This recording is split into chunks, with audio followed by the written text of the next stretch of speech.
RANKSHETRA, युग श्रृंखला TBS, planet comics.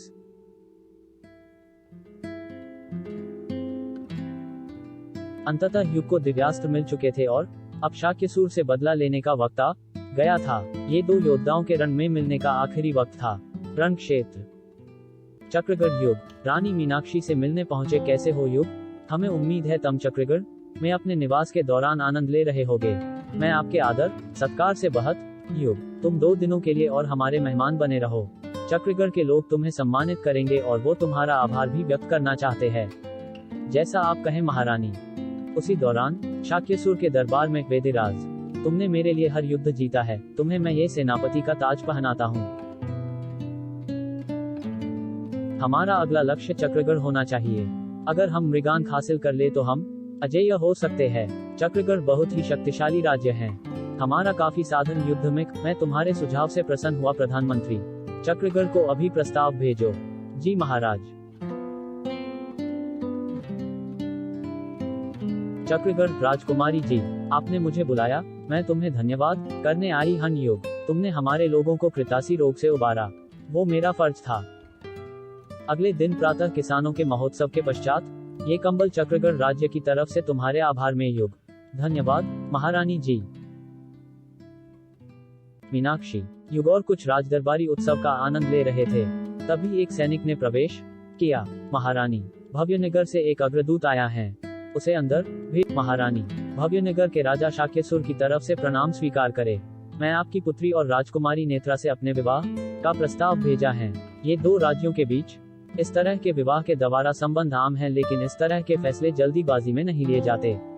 मुझे सोचने के लिए वक्त चाहिए। म्यूओपडन। मुझे उम्मीद है महारानी इस प्रस्ताव को अस्वीकार कर देगी।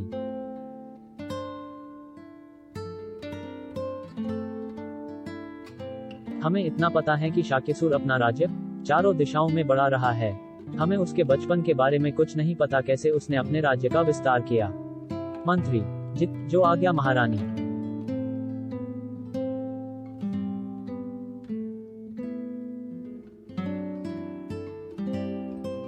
कुछ घंटे पश्चात रानी मीनाक्षी के कक्ष के बाहर। प्रणाम महारानी, हमारे पूरे प्रयास के बावजूद हम शाक्यसूर के बारे कुछ नहीं जान सके।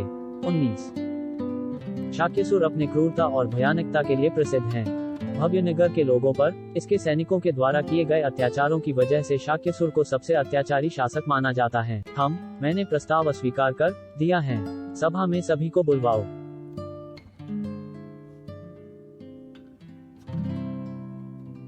कुछ देर बाद महारानी, हमारी अस्वीकृति शाक्यसूर को क्रोधित ना कर दे। क्या आप हमें डरा रहे हैं?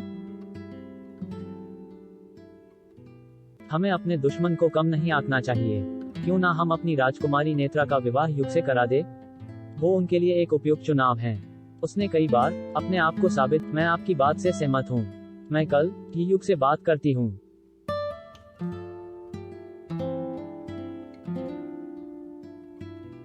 मैं आपकी बात से सहमत हूँ। मैं कल ही युग से बात करती हूँ।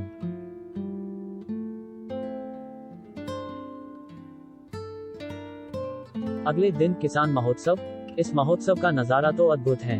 आपकी उदारता के लिए मैं कल चक्रगढ़ से विदा ले रहा हूँ। बहुत बहुत धन्यवाद। ADING। अगले दिन किसान महोत्सव। इस महोत्सव का नजारा तो अद्भुत है। आपकी उदारता के लिए मैं कल चक्रगढ़ से विदा ले रहा हूँ। बहुत धन्यवाद। ADING। तुम्हारी यात्रा तुम्हें कहाँ तक ले जाएगी? कुछ अधूरे काम है महारानी, जिसे मुझे पूरा करना है।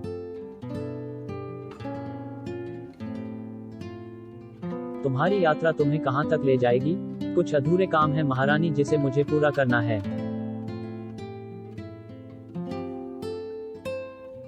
तुम्हें ये सब नहीं करना पड़ेगा युग। मेरे पास तुम्हारे लिए एक प्रस्ताव है। 0 कैसा प्रस्ताव महारानी? मेरी पुत्री से विवाह करके चक्रगढ़ के राजा बन जाओ। मैं आपके प्रस्ताव का आदर करता हूँ महारानी, लेकिन कुछ लोग मेरा इंतजार कर रहे हैं। मैं उन्हें निराश नहीं कर सकता। इस पर एक बार और विचार करना युग। सभी तुम्हें यहाँ चाहते हैं। मेरी पुत्री बहुत खूबसूरत और विद्वान भी है। तुम दोनों साथ में खुश रहोगे। 31 मुझे सिर्फ एक परिवार की आवश्यकता थी, लेकिन जैसे कि मैं आपको पहले ही बता चुका हूँ, मैं रुक नहीं सकता। COOD मैं तुम्हें कुछ भी जबरदस्ती करने को नहीं कहूंगी।